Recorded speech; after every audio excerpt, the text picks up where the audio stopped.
मैं डॉक्टर भामा अग्रवाल आपके अपने यूट्यूब चैनल पर आपका स्वागत करती हूँ, अभिनंदन करती हूँ। ये बच्चों, आज हम श्रीमती महादेवी वर्मा जी द्वारा रचित संस्मरण प्रणाम का अध्ययन करते हैं। यह उनके संस्मरण संकलन पथ के साथी से लिया गया है। इस संस्मरण के अध्ययन से पूर्व हमें कुछ स्मरणीय बिंदुओं पर विशेष ध्यान देना होगा, जो इस प्रकार हैं। नंबर 1, प्रणाम नामक संस्मरण श्रीमती महादेवी वर्मा जी द्वारा रचित है। नंबर 2, संस्मरण प्रणाम पथ के साथी नामक पुस्तक से लिया गया है। नंबर 3, यह संस्मरण एशिया के प्रथम नोबेल पुरस्कार विजेता गुरुदेव रविंद्रनाथ टैगोर को एक भावपूर्ण श्रद्धांजलि है। नंबर 4, लेखिका का मानना है कि कविंद्र रविंद्र का साहित्य जितना उच्च कोटि का है, उनका व्यक्तित्व भी उतना ही भव्य है। नंबर 5, गुरुदेव का सौम्य चेहरा चांदी से चमकते उजले बालों से घिरा हुआ था। उनकी उजली भ्रिकुटियों में गहरी आंखें और गिरती उठती पलकें मानो हर रहस्य का नापतोल करती हों। सुडौल नासिका मानव होने के गर्व का सूचक हो। उनके होठों पर हमेशा बनी रहने वाली जादुई हंसी सबको अपने आकर्षण में बांध लेती थी तथा अतिथियों से स्नेहिल व्यवहार उन्हें विराट व्यक्तित्व का धनी बनाते हैं। नंबर 6, लेखिका का मानना है कि वे गुरुदेव से 3 बार मिली हैं। नंबर 7, लेखिका अपने अध्ययन काल के समय पहली बार उनसे गद्यात्मक रूप से मिली। नंबर 7, यह मिलन हिमालय क्षेत्र पर स्थित रामगढ़ के पर्वत की ढाल पर कई एकड़ में बने छोटे से बंगले में उनके द्वारा प्रयोग की गई अलमारी की दराजों में रखे कागजों के माध्यम से हुआ। नंबर 9, वे इस बंगले में अपनी बीमार बेटी की देखभाल के लिए रहे थे। उसकी मृत्यु के बाद वे कभी यहाँ वापस नहीं आए।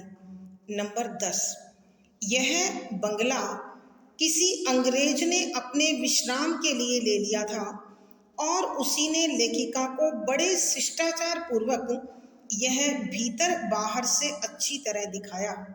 नंबर 11, यहाँ अड़ोस पड़ोस से रविंद्र के महामानव होने के गुणों का लेखिका को पहली बार पता चला।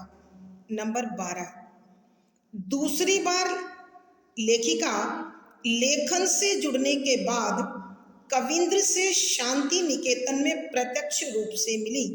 नंबर 13, इस समय गुरुदेव काली मिट्टी से बनी श्यामली नामक कुटिया में बैठकर सृजन अर्थात लेखन का कार्य कर रहे थे। नंबर 14, तीसरी बार लेखिका ने वृद्ध गुरुदेव को कोलकाता के रंगमंच पर सूत्रधार की भूमिका में देखा। नंबर 15, सूत्रधार की भूमिका गुरुदेव शांति निकेतन के निर्माण के लिए धन संग्रह करने हेतु कर रहे थे। एक महामानव का यह आर्थिक अभाव लेखिका के मन को टीस से भर गया। नंबर 16, गुरुदेव अभाव के प्रभाव से सदैव मुक्त रहकर प्रसन्न चित्त व लक्ष्य पर अडिग रहे। नंबर 17, गुरुदेव की दृष्टि में कोई क्षुद्र, अपवित्र, हीन और त्याज्य नहीं था। वे इनमें भी महामानव गढ़ने की क्षमता रखते थे। नंबर 18, उनका साहित्य अत्यंत व्यापक स्तर पर है। बेशक उनके द्वारा लिए विषयों पर पहले कार्य हो चुका था, मगर ये विषय नवीनता लिए हुए अर्थात नए भाव नई दृष्टि से रचे गए थे। नंबर 19, लेखिका का मानना है कि छायावादी साहित्य का जन्म और विकास उनकी छत्र छाया में हुआ। उनके महाप्रयाण अर्थात मृत्यु के साथ ही छायावाद का समापन हो गया। नंबर 20, कोलकाता से एक परिचित ने लेखिका को गुरुदेव की अस्थियों की थोड़ी सी राख लाकर दी, जिसे पाकर उनकी प्रार्थना में शांति निकेतन सजीव हो गया। नंबर 21, संक्षेप में लेखिका के अनुसार गुरुदेव सौंदर्य प्रेमी, भावुक पिता, मानवतावादी, समाज सेवी, आदर्श राजनीतिज्ञ, शिल्पकार, दार्शनिक आदि से बढ़कर एक सच्चे मानव थे। ये सब विशेषताएं उन्हें महामानव बताती हैं। आइए अब इनके स्मरण के साथ ही हम संस्मरण के पदों की व्याख्या करते हैं। पद संख्या 12, युग के उस महान संदेशवाहक को मैंने 3 विभिन्न परिवेशों में देखा है और उनसे उत्पन्न अनुभूतियाँ कोमल प्रभात, प्रखर दोपहरी और कोलाहल में विश्राम का संकेत देती हुई संध्या के समान है। प्रसंग प्रस्तुत गद्यांश हमारी हिंदी की पाठ्य पुस्तक संस्मरण में छायावाद की आधार स्तंभ कवियों में प्रमुख श्रीमती महादेवी वर्मा जी द्वारा रचित प्रणाम नामक संस्मरण से लिया गया है।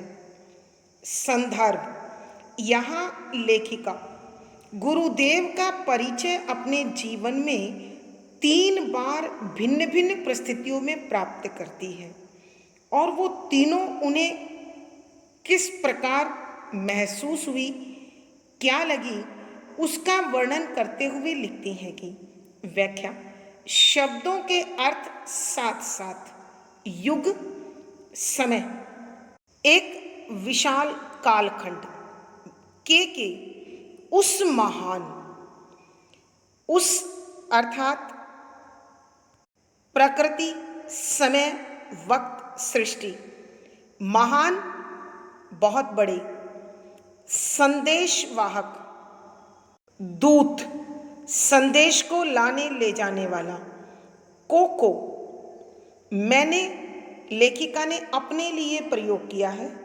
3 विभिन्न अलग अलग परिवेशों, परिवेश का अर्थ होता है वातावरण, यहाँ है स्थिति, में देखा है, जाना है, और उनसे, और तथा उनसे अर्थात मिलने के बाद उत्पन्न पैदा हुई अनुभूतियाँ, हृदय में भाव का महसूस होना, कोमल प्रभात, कोमल मृदुल सुबह सुबह की, आनंद से भरी प्रभात सुबह, प्रखर तीखी, दोपहरी दोपहर का समय अर्थात जिस समय सूर्य अपने पूरे यौवन पर होता है, तप रहा होता है, और तथा कोलाहल, शोर, आवाज यानी दिन भर का शोर, में विश्राम, आराम, का के लिए संकेत, इशारा देती बताती हुई, संध्या, शाम, के शाम, सांझ, के समान, बराबर, जैसी, है। यहाँ लेखिका श्रीमती महादेवी वर्मा जी गुरुदेव के जीवन के विभिन्न पहलुओं पर, विभिन्न स्थितियों में जो उनका व्यक्तित्व लेखिका को महसूस हुआ है, जो उन्होंने पहचाना है, उसका उद्घाटन करते हुए वो लिखती हैं कि युग के उस महान संदेशवाहक को मैंने 3 विभिन्न परिवेशों में देखा है कि अपने समय के उस महान ज्ञान और अनुभव के दूत को, कला के जानकार को मैंने 3 अलग अलग अवस्थाओं में देखा है। अर्थात लेखिका के कहने का भाव यह है कि मैं गुरुदेव से 3 अलग अलग स्थितियों में मिली हूँ, अर्थात उनके विषय में जाना है और उनसे उत्पन्न अनुभूतियाँ कि जैसे जैसे मैं उनसे मिली, जो मैंने अपने हृदय में महसूस किया, उसके आधार पर उस मिलन को मैं पहले को प्रातःकाल की नर्म सुबह के रूप में जानती हूँ, अर्थात आनंद देने वाली मन भावक सुबह सी प्रतीत हुई मेरी पहली उनसे पहचान। और दूसरी पहचान में वो मुझे तीखी दोपहर के समान, अर्थात तपते हुए सूरज के समान जोश से भरे हुए कर्म में लीन दिखाई दिए और तथा कोलाहल में विश्राम का संकेत देती हुई संध्या के समान है। और तीसरी बार जब मैं उनसे मिली तो वो मुझे ऐसा प्रतीत हो रहा था, उस वृद्धा अवस्था में उनमें जो ठहराव था, जो परिपक्वता थी, जो अनुभवी स्वरूप था, उसे देखकर ऐसा लगा मानो वो इस जीवन के शोर में आराम का इशारा करते हुए सांझ के समान ठहरे हुए हैं, थमे हुए हैं। आइए प्यारे बच्चों, हम इस पद की व्याख्या एक बार फिर करते हैं। यहाँ लेखिका श्रीमती महादेवी वर्मा जी गुरुदेव के जीवन के परिचय से जुड़ी हुई अपनी अनुभूतियों को, अपने एहसासों को और अपनी भावनाओं को प्रकट करती हुई लिखती हैं कि मैंने अपने समय के उस महान कलाओं, ज्ञान और अनुभव के दूत को 3 अलग अलग स्थितियों में, अवस्थाओं में देखा है, जाना है, पहचाना है। और उस पहचान के बाद मेरे मन ने, मेरे हृदय ने जो उनके विषय में महसूस किया, जो उसे जाना, उसके आधार पर वो पहली बार मुझे सुबह की कोमल आनंद देने वाली सूर्य की रोशनी से प्रतीत हुए और दूसरी बार जब मिली तो वो तीखी दोपहरी के समान जोश से भरे कर्म में लीन दिखाई दिए और तीसरी बार वृद्धा अवस्था में वो मुझे ठीक वैसे ही परिपक्व, ठहरे हुए, मजबूत दिखाई दिए जैसे दिन भर के शोर के बाद सांझ आराम का संकेत लेकर आई हुई हो।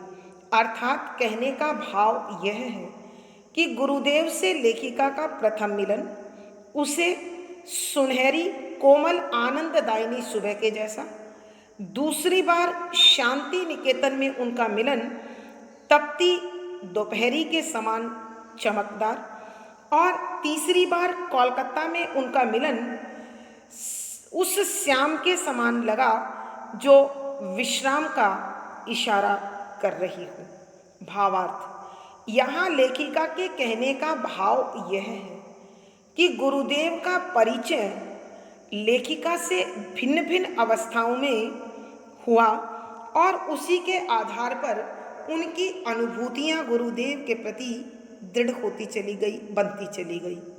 विशेष यहाँ लेखिका ने गुरुदेव के विराट व्यक्तित्व का उद्घाटन किया है।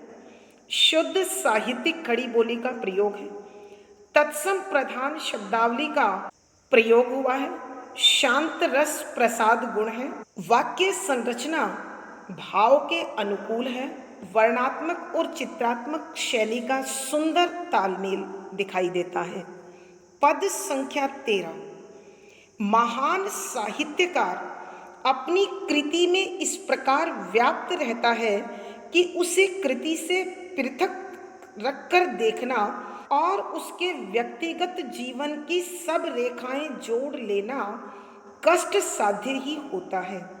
एक को तोलने में दूसरा तुल जाता है, और दूसरे को नापने में पहला नप जाता है।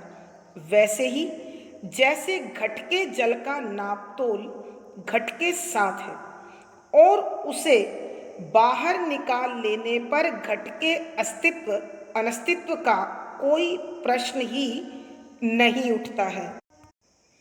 प्रसंग पूर्ववत संदर्भ। यहाँ लेखिका श्रीमती महादेवी वर्मा जी एक सामान्य से सिद्धांत कि साहित्यकार के व्यक्तित्व में उसका साहित्य समाया हुआ होता है, अर्थात जो जिस कला का विशेषज्ञ होता है वह कला भी उस विशेषज्ञ के माध्यम से परिचय पाती है और कला उस कला के विशेषज्ञ का परिचय देती है। इसी विषय का उद्घाटन करते हुए लेखिका लिखती हैं कि व्याख्या शब्दों के अर्थ साथ साथ महान बहुत बड़ा, साहित्यकार साहित्य की रचना करने वाला, अपनी खुद की कृति रचना में अंदर इस प्रकार व्याप्त, इस तरह से व्याप्त फैला हुआ अर्थात यहाँ है समाया हुआ रहता है कि उसे कृति से, उसे अर्थात साहित्यकार को कृति अर्थात रचना से पृथक अलग रखकर देखना अर्थात पहचानना और उसके व्यक्तिगत खुद के व्यक्ति रूप उसके जीवन से, उसके जीवन की सब रेखाएं, सारी रेखाओं को अर्थात उसकी जीवन से जुड़ी विभिन्न पहचानों को जोड़ लेना, मिला लेना कष्ट साध्य, मुश्किल से होने वाला कार्य ही होता है। यहाँ लेखिका महादेवी वर्मा जी साहित्य और साहित्यकार के संबंध का उद्घाटन करते हुए लिखते हैं कि महान साहित्यकार अपनी कृति में इस प्रकार व्याप्त रहता है कि उच्च कोटि का साहित्य लिखने वाला अपनी रचनाओं में पूरी तरह से फैला रहता है, समाया रहता है।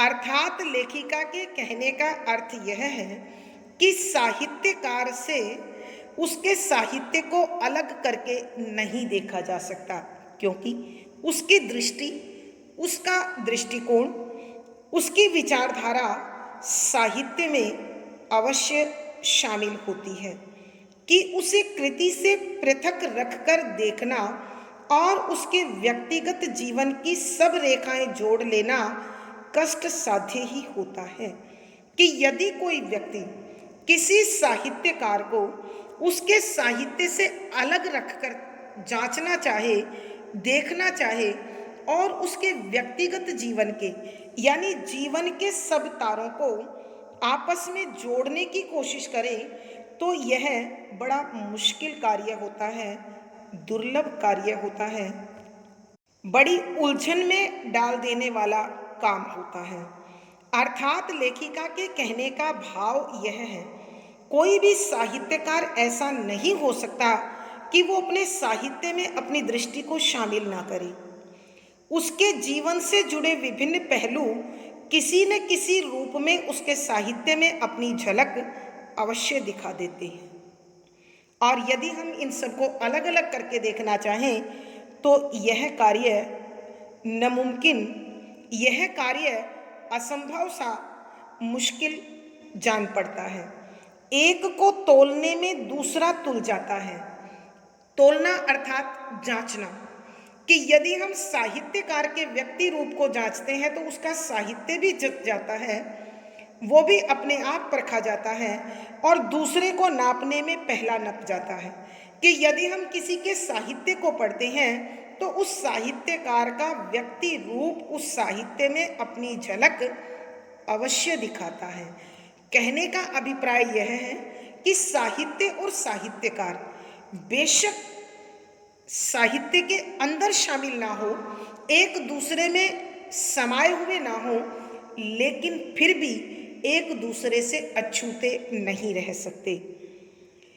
वैसे ही जैसे घट के जल का नापतोल घट के समान है, वैसे ही जिस प्रकार से जैसे वैसे ही उदाहरण स्वरूप जैसे जिस प्रकार से घट घड़ा के जल पानी का कि जो पानी घड़े में भरा हुआ है, नापतोल परख घट के समान घड़े के समान होती है। उदाहरण स्वरूप लेखिका बता रही हैं कि जिस प्रकार घड़े में भरा हुआ जल घड़े की आकृति आकार के बराबर ही होता है, अर्थात कहने का भाव यह है कि घड़े का आकार उसका घनत्व जितना है, जल का भार भी उतना ही होगा, और उसे बाहर निकालने पर तथा उस पानी को घड़े से बाहर निकालने पर घट के अस्तित्व अनस्तित्व का कोई प्रश्न ही नहीं उठता है कि वह जल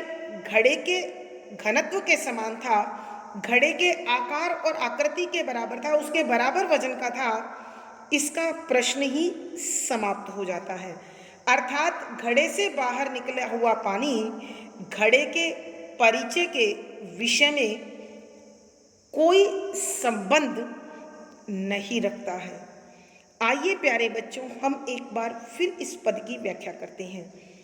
यहाँ लेखिका महादेवी वर्मा जी साहित्य और साहित्यकार के संबंध का उद्घाटन करते हुए लिखती हैं कि महान साहित्यकार अपनी कृति में इस प्रकार व्याप्त रहता है कि उसे कृति से पृथक रखकर देखना और उसके व्यक्तिगत जीवन की सब रेखाएं जोड़ लेना कष्ट साध्य ही होता है कि उच्च कोटि के साहित्यकार की रचनाओं में वो साहित्यकार हमेशा इसी प्रकार समाया रहता है, उसमें फैला रहता है कि उसे कृति से पृथक रखकर देखना, कि उसे उसकी साहित्य रचना से अलग करके देखना और उसके निजी जीवन के विभिन्न पहलुओं को आपस में जोड़ना अत्यंत दुर्लभ कार्य होता है, मुश्किल कार्य होता है, उलझन में डालने वाला कार्य होता है। अर्थात लेखिका के कहने का भाव यह है कि साहित्यकार के स्वरूप को, उसकी प्रवृत्ति को, उसकी दृष्टि को साहित्य अवश्य अपने अंदर समेटे हुए होता है। इन्हें अलग अलग करके नहीं देखा जा सकता। एक को तोलने में दूसरा तुल जाता है कि यदि हम साहित्यकार के व्यक्तित्व का, व्यक्ति रूप का पूर्ण परिचय पाते हैं तो उसके साहित्य की छवि, उसके साहित्य की गुणवत्ता हमें वहाँ अवश्य दिखाई दे जाती है।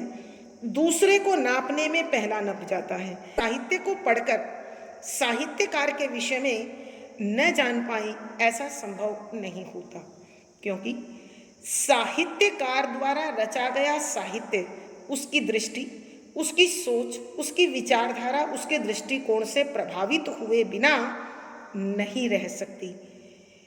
जैसे घट के जल का नापतोल घट के साथ है कि घड़े में रखा हुआ पानी घड़े के आकार, आकृति और उसके घनत्व के बराबर ही होता है, और उसे बाहर निकाल लेने पर घट के अस्तित्व अनस्तित्व का कोई प्रश्न ही नहीं उठता कि यदि उस पानी को घड़े से बाहर निकाल दिया जाए तो वह जल घड़े का किसी प्रकार से कोई परिचय नहीं दे सकता। अर्थात केवल उस जल को देखकर घड़े के विषय में दर्शक को कोई परिचय, कोई पहचान, कोई जानकारी बिल्कुल प्राप्त नहीं होती है। भावार्थ, लेखिका के कहने का भाव यह है कि साहित्य और साहित्यकार एक दूसरे के परिचायक होते हैं, एक दूसरे की झलक देने वाले होते हैं। विशेष यहाँ लेखिका ने साहित्यकार और साहित्य को एक दूसरे का पूरक माना है। शुद्ध साहित्यिक खड़ी बोली का प्रयोग हुआ है। तत्सम शब्दावली ने भाव सौंदर्य को बढ़ा दिया है। शांत रस प्रसाद गुण है। वाक्य संरचना विषय के अनुकूल है। वर्णात्मक और चित्रात्मक शैली का सुंदर तालमेल बना हुआ है। पद संख्या 14। बचपन में जैसे रामचरितमानस के दोहे चौपाइयों में तिलक तुलसी कंठी युक्त गोस्वामी जी का चित्र नहीं दृष्टिगत हुआ। रघुवंश के कथाक्रम में जैसे शिखा उपवीत युक्त कवि कुल गुरु कालिदास की जीवन कथा अपरिचित रही, वैसे ही गीतांजलि के मधुर गीतों में मुझे कविंद्र रविंद्र की सुपरिचित दुग्ध उज्ज्वल दाढ़ी फहराती हुई नहीं मिली। कथा का सूत्र टूटने पर ही तो श्रोता कथा कहने वाले के अस्तित्व का स्मरण करता है। प्रसंग पूर्ववत। संदर्भ। यहाँ लेखिका श्रीमती महादेवी वर्मा जी बता रही हैं कि कभी कभी ऐसा भी होता है कि साहित्य में साहित्यकार की केवल दृष्टि मिलती है, उसका कहीं कोई परिचय प्राप्त नहीं होता है। इसी विषय पर प्रकाश डालती हुई लिखती हैं कि व्याख्या। शब्दों के अर्थ साथ साथ बचपन बाल्यावस्था में जैसे जिस प्रकार से रामचरितमानस तुलसीदास जी द्वारा रचित राम कथा का नाम रामचरितमानस है। के दोहे चौपाई उसके छंदों में तिलक तुलसी कंठी, तिलक तिलक लगाए हुए, तुलसी कंठी तुलसी की माला कंठ में पहने हुए, युक्त पहने हुए, गोस्वामी गोस्वामी तुलसीदास जी का चित्र नहीं दृष्टिगत हुआ, दृष्टिगत नजरों के सामने आ जाना। कि यहाँ लेखिका श्रीमती महादेवी वर्मा जी बता रही हैं कि साहित्य में कभी कभी साहित्यकार दिखाई भी नहीं देता, केवल उसकी दृष्टि उसमें समाई हुई होती है। इसी तथ्य पर प्रकाश डालती हुई लिखती हैं कि बचपन में बाल्यावस्था में जब मैंने गोस्वामी तुलसीदास जी द्वारा रचित राम कथा रामचरितमानस के दोहे चौपाइयों को अर्थात उसके छंदों को पढ़ा, तो मुझे उन छंदों में कहीं भी गोस्वामी जी का वह चित्र दिखाई नहीं दिया जिसके माथे पर तिलक था और जिसके गले में तुलसी के मनकों की माला थी। रघुवंश के कथाक्रम में जैसे शिखा उपवीत युक्त कवि कुल गुरु कालिदास की जीवन कथा अपरिचित रही। कि जब मैंने महाकवि कालिदास द्वारा रचित रघुवंश को पढ़ा के कथाक्रम की कहानी के उस सिलसिले में, उस श्रृंखला में मुझे कहीं भी सिर पर चोटी रखने वाले, गले में जनेऊ, शिखा माने शिखर अर्थात चोटी जो प्राय ब्राह्मण लोग सिर पर रखते हैं, उपवीत जनेऊ गले में एक धागा सा जो तिरछा पहना जाता है उसे जनेऊ कहते हैं, युक्त पहने हुए, कवि कुल गुरु, कवियों के कुल के गुरु कालिदास की जीवन कथा अपरिचित रही। कि कालिदास के जीवन की कहानी दिखाई नहीं दी, महसूस नहीं हुई। कि लेखिका बता रही हैं कि जब मैंने रघुवंश की कहानी को पूर्ण रूप से पढ़ा, उस श्रृंखला को पढ़ा, तो मुझे कहीं भी कवियों के कुल के गुरु कालिदास के जीवन की कथा का कहीं अता पता नहीं मिला और मुझे वह कालिदास जिसके सिर पर चोटी थी और जिसके गले में जनेऊ थी, वह चित्र कहीं दिखाई नहीं दिया।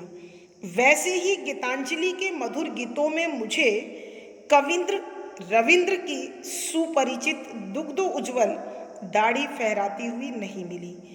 कि ठीक उसी प्रकार जब मैंने गीतांजलि का अध्ययन किया, गीतांजलि को पढ़ा, मधुर गीत, मिठास से भरे गीतों में मुझे कहीं भी कवियों के इंद्र अर्थात श्रेष्ठ कवि गुरुदेव रविंद्रनाथ की सुपरिचित जानी पहचानी दुग्ध उज्ज्वल, दुग्ध के समान चमकती हुई, दूध के समान सफेद चमकती हुई दाढ़ी फहराती हुई दिखाई नहीं दी। अर्थात गीतांजलि के गीतों को पढ़कर मुझे कहीं गुरुदेव रविंद्रनाथ की छवि दिखाई नहीं दी। कथा का सूत्र टूटने पर ही तो श्रोता कथा कहने वाले के अस्तित्व का स्मरण करता है कि जब उसकी कथा पूर्ण हो जाती है, जब उसकी कहानी संपूर्ण वह पढ़ लेता है, तो उसका तारतम्य, तो उसका लगाव जब टूटता है, तभी तो सुनने वाला व्यक्ति कथा को कहने वाले के विषय में ध्यान देता है, उसके बारे में जानने की कोशिश करता है। कहने का अभिप्राय यह है कि कथा के आनंद के दौरान चाहे दर्शक हो अथवा श्रोता हो, दोनों अपने अपने भाव में खोए हुए होते हैं, आनंद में मग्न होते हैं। ऐसे में उन्हें कथा को प्रस्तुत करने वाले का ज्ञान नहीं रहता है, उसके विषय में जानकारी का भाव नहीं जगता है। आइए प्यारे बच्चों, हम इस पद की व्याख्या एक बार फिर करते हैं।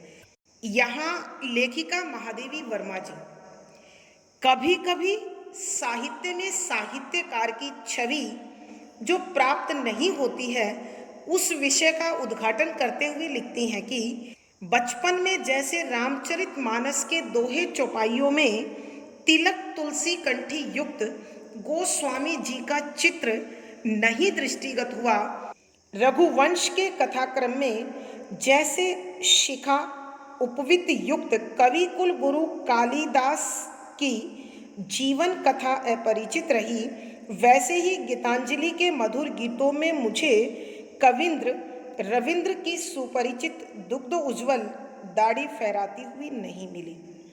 कि बाल्यावस्था में, बाल्यकाल में जब मैंने रामचरितमानस के दोहे चौपाई छंदों को पढ़ा, उस कथा को जाना, उस राम कथा का अध्ययन किया, तो मुझे उसके दौरान कहीं भी माथे पर तिलक लगाए हुए और गले में तुलसी की माला पहने हुए गोस्वामी तुलसीदास दिखाई नहीं दिए।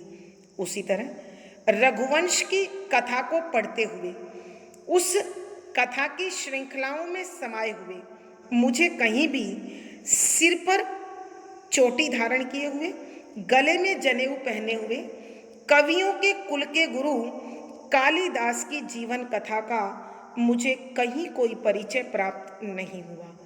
ठीक उसी प्रकार जब मैं गीतांजलि के मधुर गीतों का अध्ययन कर रही थी, उन्हें पढ़ रही थी, तो मुझे कहीं भी कि सबके द्वारा जानी पहचानी वाली सुविख्यात, कि सबके द्वारा जानी पहचानी हुई सुविख्यात दूध के समान सफ़ेद दाढ़ी फहराती हुई कहीं दिखाई नहीं दी।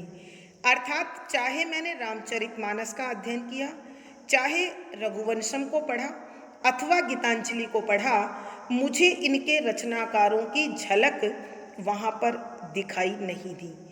क्यों नहीं दिखाई दी, उसका कारण स्पष्ट करते हुए लेखिका लिखती है कि कथा का सूत्र टूटने पर ही तो श्रोता कथा कहने वाले के अस्तित्व का स्मरण करता है, कि जब वह कहानी पूर्ण हो जाती है, उस कहानी की श्रृंखला कड़ी टूटती है, तभी तो कहानी को सुनने वाला व्यक्ति रचनाकार के विषय में ध्यान देता है, उसे पहचानने की कोशिश करता है। अर्थात कथा सुनने वाले को अथवा पाठक को उसी समय रचना प्रस्तुत करने वाले की ओर ध्यान जाता है।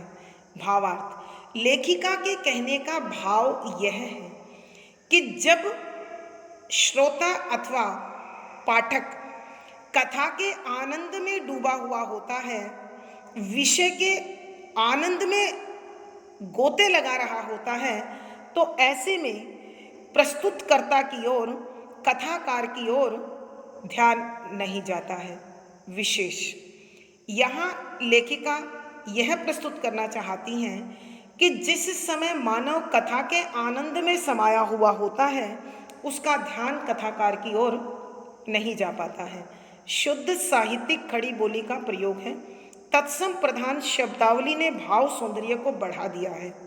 शांतरस प्रसाद गुण है। वाक्य संरचना भाव के अनुकूल है।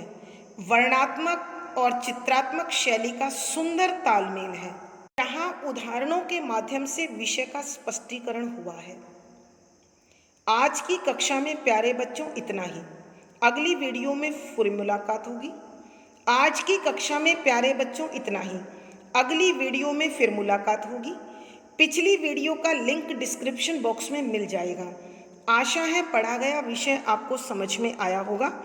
अपने भाव व विचार कमेंट बॉक्स में अवश्य लिखें। वीडियो को लाइक करें, शेयर करें और चैनल सब्सक्राइब करें। आपका दिन और जीवन मंगलमय हो, इसी शुभकामना के साथ आभार, धन्यवाद।